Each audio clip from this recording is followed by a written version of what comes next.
Acts of the Apostles. Acts 22.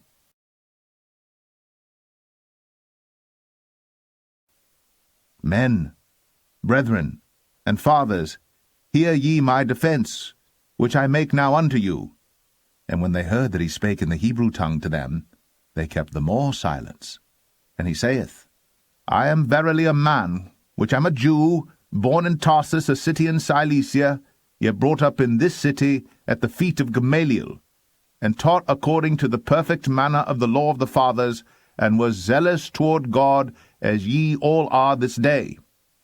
And I persecuted this way unto the death, binding and delivering into prisons both men and women. As also the high priest doth bear me witness, and all the estate of the elders, from whom also I received letters unto the brethren, and went to Damascus to bring them which were there bound unto Jerusalem for to be punished.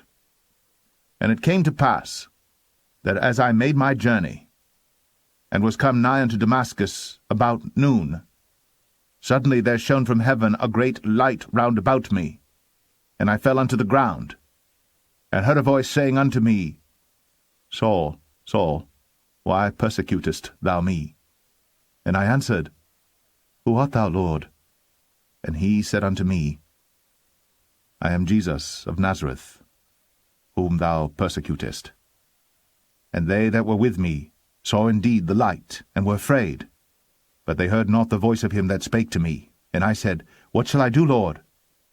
And the Lord said unto me, Arise, and go into Damascus, and there it shall be told thee of all things which are appointed for thee to do. And when I could not see for the glory of that light, being led by the hand of them that were with me, I came into Damascus.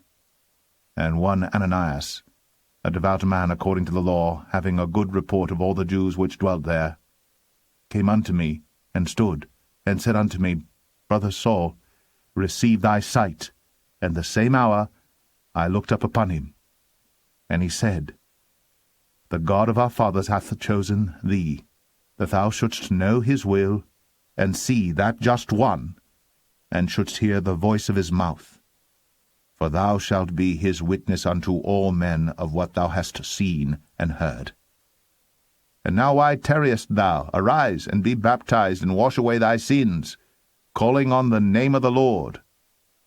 And it came to pass, that when I was come again to Jerusalem, even while I prayed in the temple, I was in a trance, and saw him saying unto me, Make haste, and get thee quickly out of Jerusalem, for they will not receive thy testimony concerning me. And I said, Lord, they know that I imprisoned and beat in every synagogue them that believed on thee. And when the blood of thy martyr Stephen was shed, I also was standing by, and consenting unto his death, and kept the raiment of them that slew him. And he said unto me, Depart, for I will send thee far hence unto the Gentiles. And they gave him audience unto this word, and then lifted up their voices and said, Away with such a fellow from the earth, for it is not fit that he should live. And as they cried out and cast off their clothes and threw dust into the air, the chief captain commanded him to be brought into the castle, and bade that he should be examined by scourging, that he might know wherefore they cried so against him. And as they bound him with thongs, Paul said unto the centurion that stood by, Is it lawful for you to scourge a man that is a Roman, and uncondemned? When the centurion heard that, he went and told the chief captain, saying, Take heed what thou doest, for this man is a Roman. Then the chief captain came and said unto him, Tell me, art thou a Roman? He said, Yea. And the chief captain answered, With a great sum obtained I this freedom. And Paul said, But I was freeborn. Then straightway they departed from him which should have examined him.